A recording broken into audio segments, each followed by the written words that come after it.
The crystal wine glass caught the light from our dining room chandelier as my son Marcus raised it high above the mahogany table.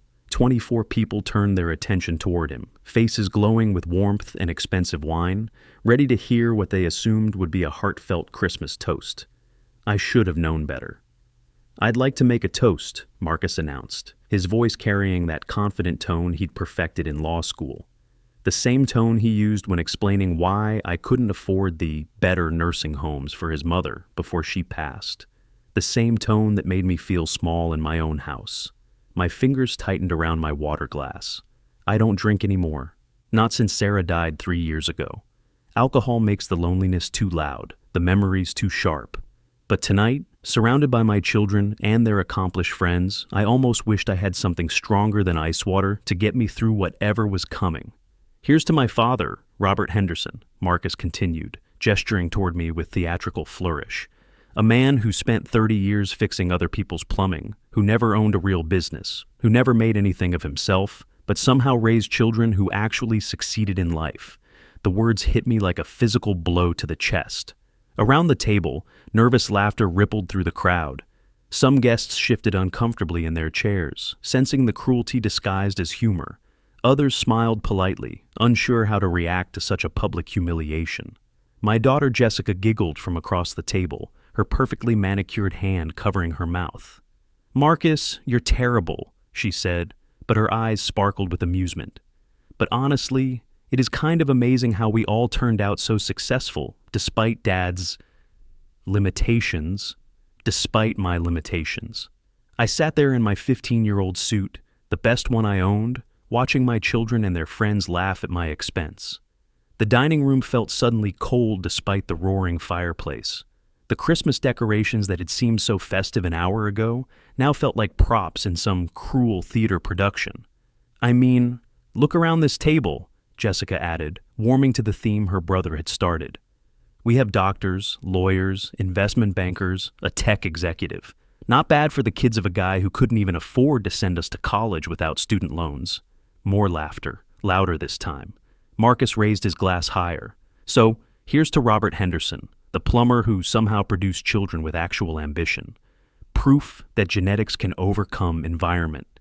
The toast hung in the air like smoke, 24 glasses raised in a salute to my supposed failures, my limitations, my lack of achievement. I wanted to disappear through the floor, to become invisible, to escape this moment that would replay in my mind for years to come. But I didn't move. I couldn't move. I just sat there, frozen, while my children celebrated everything I wasn't in, front of people whose respect I'd never earn. That's when the doorbell rang. The sound cut through the laughter like a knife through silk. Sharp, insistent, demanding attention. I glanced toward the front hallway, grateful for any interruption that might end this nightmare. "I'll get it," I said quietly, pushing back from the table. My voice sounded strange in my own ears, hollow and distant. "Dad, just ignore it," Marcus called after me. "It's Christmas Day. Whoever it is can wait." But I was already walking toward the front door, my legs unsteady beneath me. Behind me, the conversation resumed, moving on from my humiliation to discuss stock portfolios and vacation homes in the Hamptons. Normal topics for successful people who'd never worried about making rent.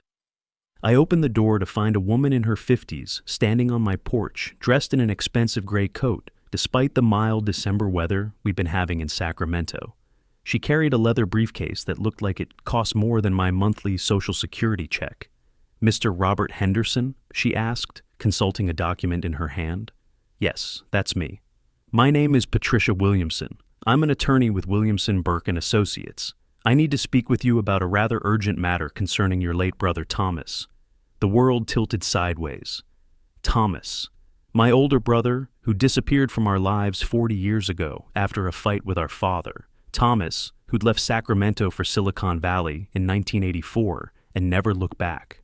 Thomas, who died alone in a San Francisco hospital 6 months ago, according to the brief obituary I'd found online. "I'm sorry," I managed, still gripping the doorframe. "Thomas has been dead for months. If this is about debts or—" "Mr. Henderson," Patricia interrupted gently, "I'm here about his estate. His will specifically named you as the sole beneficiary of his holdings. May I come in? This isn't a conversation for your front porch." The words didn't make sense. Thomas, the brother who'd cut all ties with our family decades ago, had left me something. The same Thomas who'd become some kind of tech entrepreneur, according to the little information I'd gathered from internet searches over the years. "Of course," I said, stepping aside. "Please, come in." As we walked toward my living room, I could hear the dinner conversation continuing in the dining room. Someone was talking about their new Tesla, another voice discussing a ski trip to Aspen. The sound of success, the language of achievement that my children spoke fluently and I'd never learned. Patricia settled into my worn recliner, the one Sarah had bought at a garage sale 15 years ago. The leather was cracked now, held together with duct tape in places, but it was comfortable, and it was mine. She opened her briefcase with efficient movements, pulling out thick manila folders. "Mr. Henderson, I'm going to be direct with you because I believe you deserve to know the full scope of what's happening here." She handed me a document with official seals and legal letterhead. "Your brother Thomas was not just successful in Silicon Valley, he was extraordinarily successful." I stared at the papers, trying to make sense of the numbers I was seeing. There were too many zeros, too many commas. This had to be a mistake. "I don't understand," I said slowly. "Thomas was, I knew he worked in computers, but Thomas founded 3 separate technology companies between 1985 and 2010, Patricia explained, her voice patient but businesslike. The first was acquired by Microsoft in 1994. The second went public in 1999. The third was sold to Google in 2011 for $2.3 billion. The room started spinning. I set the documents down on my coffee table, afraid I might drop them. "Mr. Henderson, your brother's estate is worth approximately $847 million, and as of today, you are the sole heir to everything. $847 million. The number bounced around in my head like a pinball, refusing to settle into anything that made sense. That was more money than existed in the real world, more money than people like me were supposed to even think about, let alone inherit. From the dining room came another burst of laughter, probably at my expense again.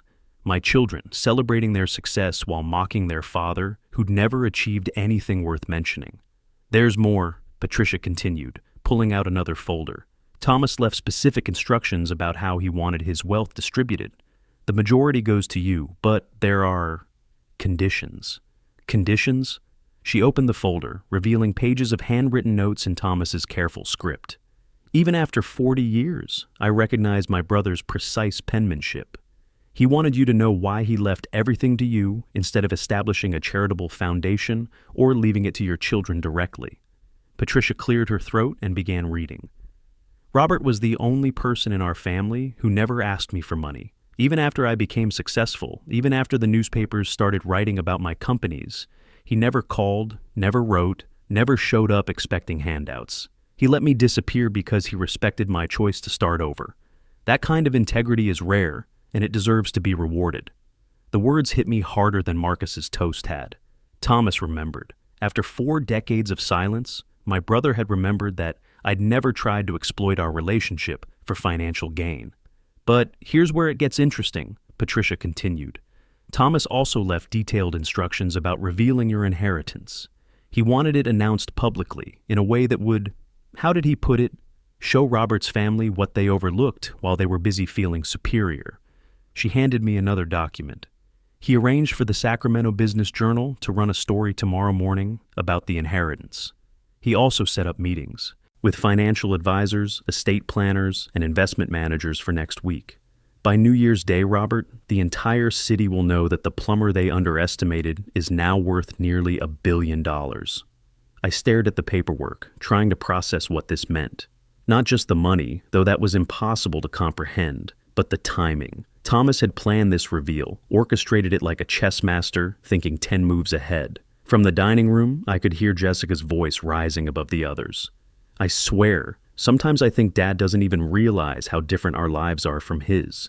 It's like he can't see past his little working class bubble. As if being proud of honest work was something to outgrow, something to be embarrassed about." Patricia must have heard the comment too, because she raised an eyebrow. "Your children don't know about any of this?" "They don't know anything about Thomas, really. He left before they were born. They think." I paused, listening to another round of laughter from the dining room. They think I'm exactly what they see. A failure who got lucky with smart kids. Well, Patricia said, closing her briefcase, that's about to change. The story runs in 12 hours, and by Monday morning, every major financial news outlet in the country will have picked it up. Your brother's final gift isn't just money, Robert. It's vindication.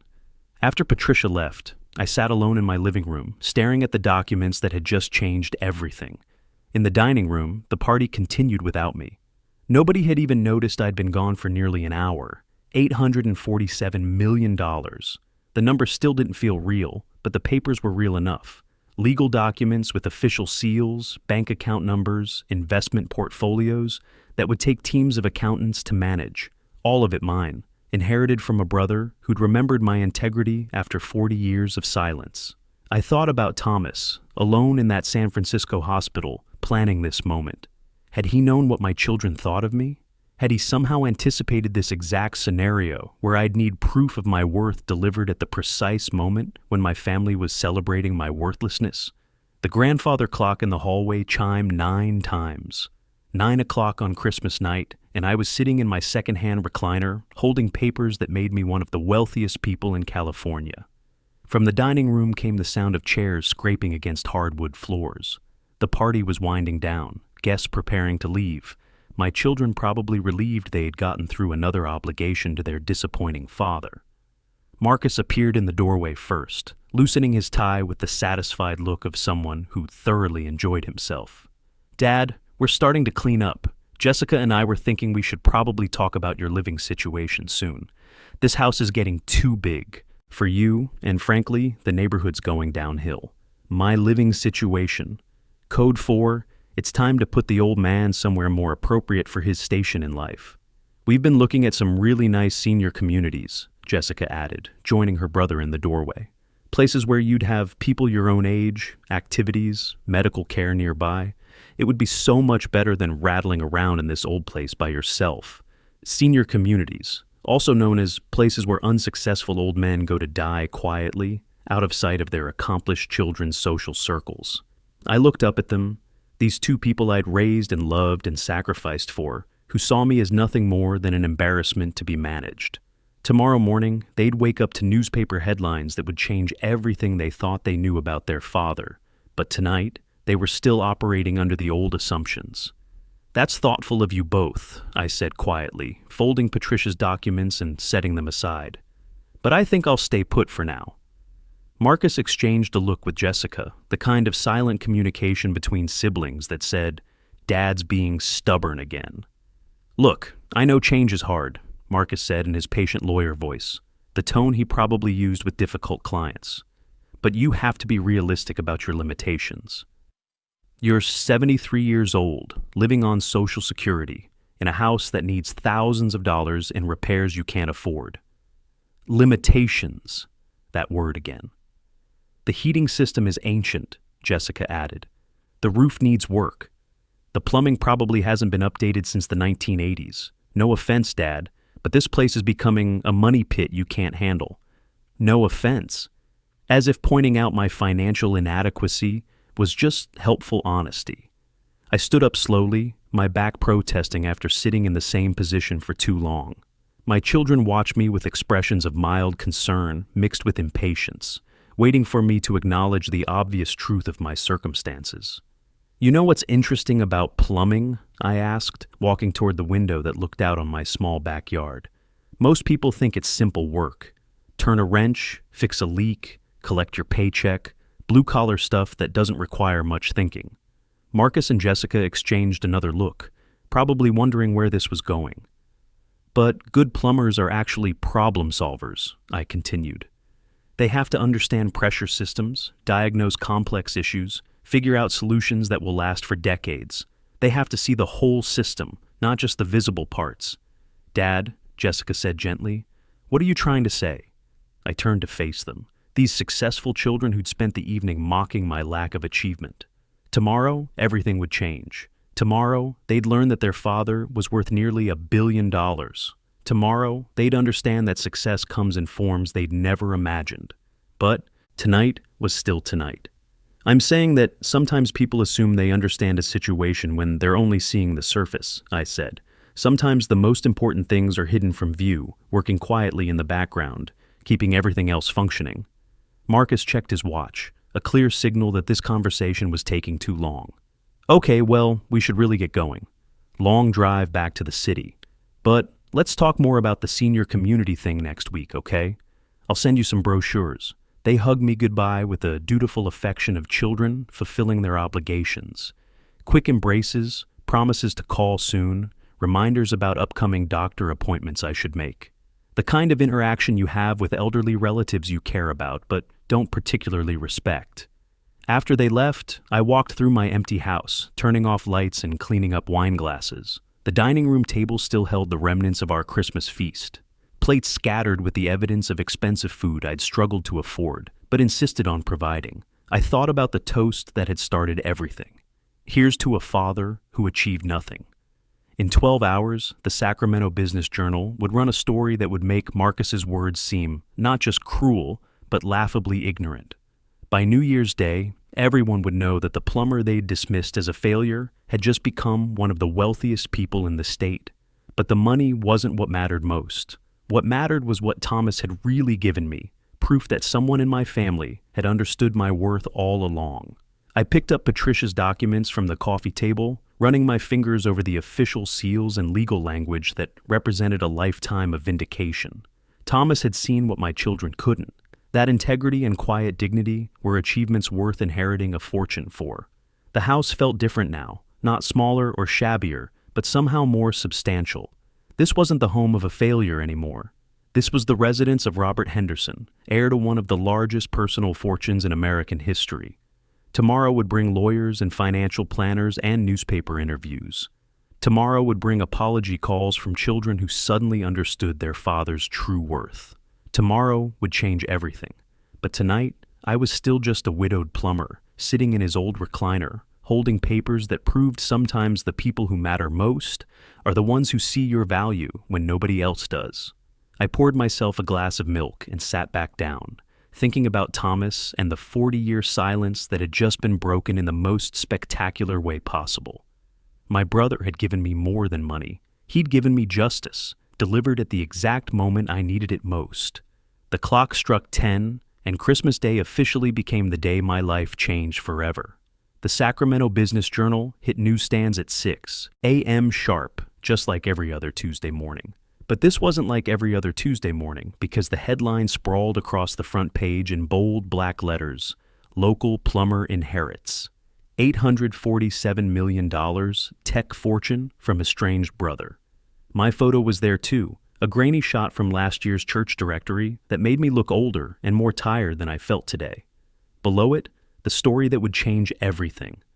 Robert Henderson, 73, of East Sacramento, has inherited one of the largest personal fortunes in California history from his brother Thomas Henderson, the late tech entrepreneur who founded 3 major Silicon Valley companies. I'd been awake since 4 a.m., not from anxiety, but from anticipation. Patricia had warned me the story would run today, and I'd wanted to be ready for whatever came next. Coffee brewed, morning news playing softly on the kitchen television, I'd prepared for the moment when my old life officially ended and something entirely new began. My phone started ringing at 6:23 a.m. The caller ID showed Marcus's number, but I let it go to voicemail. Then Jessica called, also ignored, then Marcus again. I turned off the ringer and went back to my breakfast, listening to the distant sound of my phone buzzing against the kitchen counter like an angry insect. By 7 a.m., there were news vans parked on my street. I watched them through my front window, crews setting up cameras and adjusting lighting equipment on my front lawn, reporters checking their makeup in car mirrors, producers barking instructions into headsets. The circus had arrived, and I was the main attraction. My doorbell started ringing at 7:15 and didn't stop for the next 2 hours. Sacramento Channel 3, the Bay Area Tribune, Financial Network West. Every local news outlet and several national ones, all wanting interviews with the plumber who'd just become a billionaire overnight. I ignored them all, content to watch the chaos from behind my curtains while sipping coffee from my favorite mug. At 9:30, a black Mercedes pulled up behind the news vans. Marcus climbed out of the driver's side, his face grim with what I recognized as barely controlled panic. Jessica emerged from the passenger seat, her usual perfect composure replaced by something that looked like shock mixed with calculation. They pushed through the crowd of reporters, ignoring shouted questions about their father's inheritance. The doorbell rang with the urgent rhythm of people who expected immediate access. I took my time walking to the front door, listening to Marcus's voice through the wood. "Dad, open up. We need to talk. Right now." When I finally opened the door, both of my children rushed past me into the living room, their faces flushed with embarrassment and something that might have been fear. "Is it true?" Jessica demanded without preamble. "The newspaper story, all those numbers, is it actually true?" I closed the door carefully, noting how the reporters outside were straining to see inside my house, hoping for any glimpse of the story unfolding. "Good morning to you too, Jessica." "Yes, it's true." Marcus was pacing by my fireplace, running his hands through his hair in agitation. "Dad, this is insane. $800 million from Uncle Thomas. The same Uncle Thomas we haven't heard from since we were kids." $847 million, I corrected mildly. "And yes, that Uncle Thomas. But why didn't you tell us?" Jessica's voice rose with what sounded like genuine hurt. "We're your children. We had a right to know about this." I settled into my recliner, the same spot where Patricia had delivered the news less than 18 hours ago. "Actually, I only found out yesterday evening, while you were toasting my lack of achievements." The words hung in the air like accusation and truth combined. Marcus stopped pacing, his face going pale as he remembered his Christmas toast. Jessica sat down heavily on my couch, her designer purse clutched in her lap like armor. "Dad," Marcus said quietly, "about last night." "About last night what?" I asked. "About the toast where you celebrated how I never made anything of myself? About how you found it amazing that successful children could come from someone with my limitations?" Jessica's eyes filled with tears, but I couldn't tell if they were from genuine remorse or from realizing how their behavior might look to the reporters gathered outside. "We didn't know," she whispered. "If we'd known about the inheritance, you would have what?" I interrupted.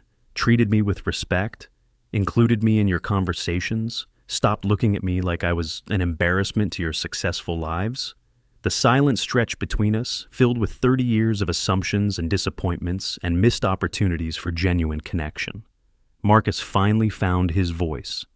"We owe you an apology, a massive apology.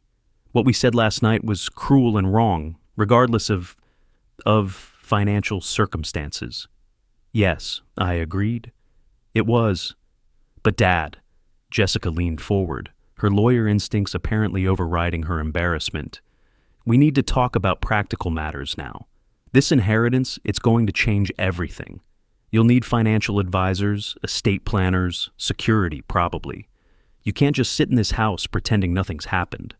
I looked at my daughter, noting how quickly she'd shifted from apology to management mode. Even now, facing the reality of my unexpected wealth, she still saw me as someone who needed her guidance and oversight. "Jessica, I'm 73 years old, not 7. I think I can handle my own affairs. But this is different," Marcus joined in, tag-teaming me with the same efficiency they had probably learned in law school. "This isn't about pride or independence anymore. You're going to be dealing with investment banks, tax attorneys, wealth management firms. This requires expertise you don't have. Expertise I don't have. Even now, even faced with evidence of my brother's confidence in my judgment, they still couldn't see me as capable of handling complex situations." "Actually," I said, reaching for the manila folder Patricia had left, "Thomas made arrangements for all of that. I have meetings scheduled with Merrill Lynch next week and Goldman Sachs the week after. Estate planning with the best firm in San Francisco. Everything's already set up." I handed them the list of appointments Patricia had prepared, watching their faces as they scanned the names of institutions and individuals they'd only read about in financial magazines. "Jesus," Marcus breathed. Dad, these people don't take meetings with just anyone. Some of these names, they only work with clients who have $800 million, I suggested. "Yes, I imagine that opens a few doors." My phone had started buzzing again, the vibrations audible even from across the room. Jessica glanced toward the sound, then back at me with something that might have been calculation. "Dad, We should probably coordinate our response to all this media attention. Make sure we're all telling the same story, presenting a unified family front. A unified family front. After 30 years of treating me like an obligation, they were suddenly interested in family unity. What story would that be, Jessica? The one where my successful children are surprised to learn their father isn't the failure they thought he was? Or the one where they're embarrassed to have publicly mocked a man who just inherited nearly $1 billion? Marcus winced. Look, we know how this looks. We know we screwed up last night. But we're family, Dad. We should be handling this together. Family? I repeated slowly, tasting the word. Is that what we are? Because last night, family felt more like a performance where I played the role of comic relief. The tears in Jessica's eyes looked more genuine now, less calculated. Dad, I know we could have been better children. But this inheritance, maybe it's a chance for us to start over, to be the family we should have been all along. I studied her face, looking for sincerity behind the lawyer's mask she'd worn for so many years. Part of me wanted to believe that wealth could somehow repair the damage done by decades of dismissal and condescension. But another part of me, the part that remembered every slight and overlooked birthday and perfunctory phone call, wasn't ready to forgive so easily. Jessica, Marcus, I said finally, I love you both. I always have, and I always will. But love doesn't erase the fact that you spent 30 years treating me like I was something to be ashamed of. We never... Marcus started. You did, I cut him off firmly. Every time you explained my absence from your dinner parties by saying I wouldn't fit in. Every time you chose your friends' opinions over your father's feelings. Every time you made it clear that I wasn't successful enough or sophisticated enough or educated enough to be part of your real lives.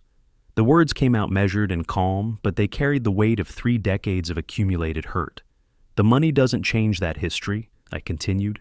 It doesn't make those moments disappear. What it does is prove that success comes in forms you never bothered to recognize.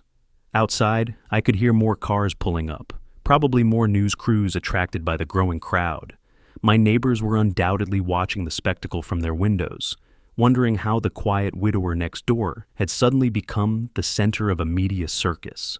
Marcus sat down next to Jessica, both of them looking smaller somehow than they had yesterday. What do you want from us, Dad? How do we fix this? It was a fair question, and I didn't have a complete answer. The money had changed the power dynamic between us, but it hadn't changed the fundamental problem. My children had never respected me enough to see my worth without external validation. I want you to think about something, I said. Your Uncle Thomas left me this fortune not because I was successful in ways you could measure, but because I had integrity in ways you never noticed. For 40 years, I never asked him for money, never tried to exploit our relationship, never expected anything from him, just because we shared DNA. I pulled out Thomas's handwritten notes, the ones Patricia had read to me the night before. He wrote that integrity is rare and deserves to be rewarded. Your brother saw something in me that you've never been able to see, that a person's worth isn't measured by their bank account or their job title or their social connections. Jessica was crying openly now, mascara streaking down her cheeks. We're horrible people, aren't we? We spent years looking down on our own father because he wasn't successful enough for us. You're not horrible people, I said gently. You're people who got so focused on external measures of success that you forgot to value the things that actually matter. Loyalty, integrity, humility, genuine care for others' well-being. Marcus leaned forward, his elbows on his knees, staring at the floor. Last night, when I made that toast, God, Dad, I thought I was being funny. I thought everyone would laugh and we'd move on to other topics. I never imagined how it must have felt to you. It felt like being erased, I said quietly. Like 30 years of being your father, of loving you and supporting you, and being proud of your accomplishments didn't matter because I hadn't accomplished enough myself to earn your respect. The silence that followed was heavy with recognition and regret. Outside, I could hear reporters doing live broadcasts, probably describing the scene at the newly wealthy plumber's house, speculating about family dynamics and the impact of sudden fortune. So what happens now? Jessica asked, wiping her eyes with a tissue from her purse. Where do we go from here? I looked at my children, These two successful adults who had just learned that their assumptions about success and failure might need some serious revision. They were genuinely sorry, I could see that, but apologies alone wouldn't rebuild a relationship damaged by decades of dismissal. Now you go home and think about what kind of people you want to be, I said. Not what kind of successful people you are, but what kind of human beings you want to be. Think about whether you can genuinely respect your father for who he is, not just for what he's inherited. Marcus stood up slowly. And while you're thinking, I'll be learning how to manage a fortune that your Uncle Thomas trusted me with.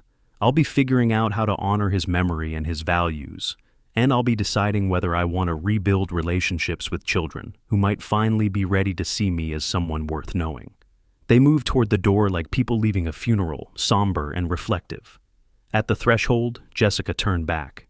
Dad, for what it's worth, I think Uncle Thomas was right about you. The integrity thing. I just wish it hadn't taken $800 million for us to see it. After they left, I stood at my front window, watching the media circus on my lawn. Reporters interviewing neighbors about the quiet man who'd lived next door for 20 years. Camera crews filming the modest house that was now home to one of California's wealthiest residents. My phone was still buzzing with calls from numbers I didn't recognize, probably journalists and financial advisors and people who suddenly wanted to be my friend. But I ignored them all, content to stand in my living room and think about the strange turns life could take. Yesterday morning, I'd been Robert Henderson, retired plumber, living quietly on Social Security, and wondering if my children would ever see him as more than an embarrassment. Today, I was Robert Henderson, heir to a tech fortune, proof that success and worth could exist in forms that even smart people might overlook. The money would bring changes, certainly, new responsibilities, new opportunities, probably new problems I'd never imagined. But the most important change had already happened. I now had proof that at least one person in my family had always known my true value. Thomas had given me more than wealth. He'd given me vindication, delivered at exactly the moment I needed it most. I thought about my brother, planning this inheritance during his final months, orchestrating the timing and the public revelation with the precision of someone who understood both justice and irony. He'd known that the money alone wouldn't be enough. The real gift was the timing. Proof of my worth delivered precisely when my family was celebrating my worthlessness. Outside, a new reporter was setting up for what looked like a live broadcast, probably the evening news.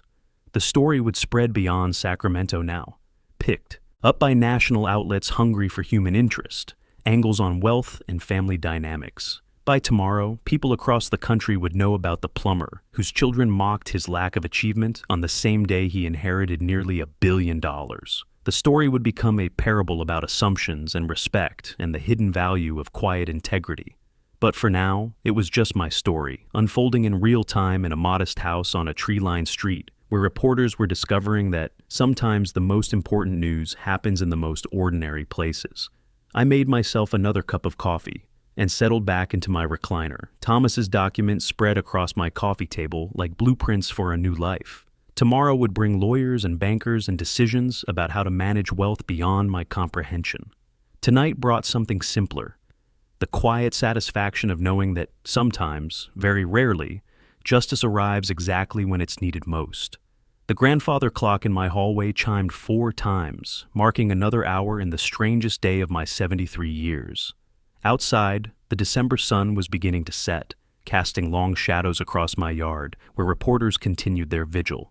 Soon they'd pack up their cameras and move on to other stories, other dramas, other people whose lives had been turned upside down by circumstances beyond their control. But the story they'd been covering today would continue long after they left, playing out in conversations and relationships and family dynamics that money alone couldn't fix. I thought about Marcus and Jessica, driving home to their successful lives, trying to process how completely they'd misunderstood their father. The apologies had been genuine, but apologies were just the beginning. Real change would take time, effort, and a willingness to examine assumptions they'd held for decades. Maybe they'd make that effort. Maybe they'd learn to see worth in forms that couldn't be measured by salary or social status. Maybe we'd find a way to be a real family again, built on mutual respect instead of obligation and embarrassment. Or maybe the damage was too deep, the patterns too established. Maybe wealth would complicate our relationship in new ways, creating suspicions about motives and genuine affection that would be even harder to navigate than simple dismissal. Time would tell. But, for now, I was content to sit in my unchanged living room, surrounded by familiar furniture and fading light, holding papers that prove sometimes the most profound changes begin with the smallest acts of integrity. Thomas had remembered something my children had forgotten, that a person's true worth isn't determined by external measures of success, but by the choices they make when nobody's watching, the principles they maintain when it would be easier to compromise, the loyalty they show when there's no obvious benefit to themselves. For 40 years, I'd chosen to leave my brother in peace rather than exploit our relationship for financial gain. It was a small choice, hardly worth mentioning, the kind of everyday integrity that most people take for granted, but Thomas had noticed. And in the end, that small choice had been rewarded beyond anything I could have imagined. The phone buzzed one more time against the kitchen counter, another call from another stranger who suddenly wanted to discuss my future. I let it ring, turning my attention back to the documents that would reshape my life, and possibly, if I was very lucky, help me build something better with the children who were finally beginning to understand what they'd overlooked all these years.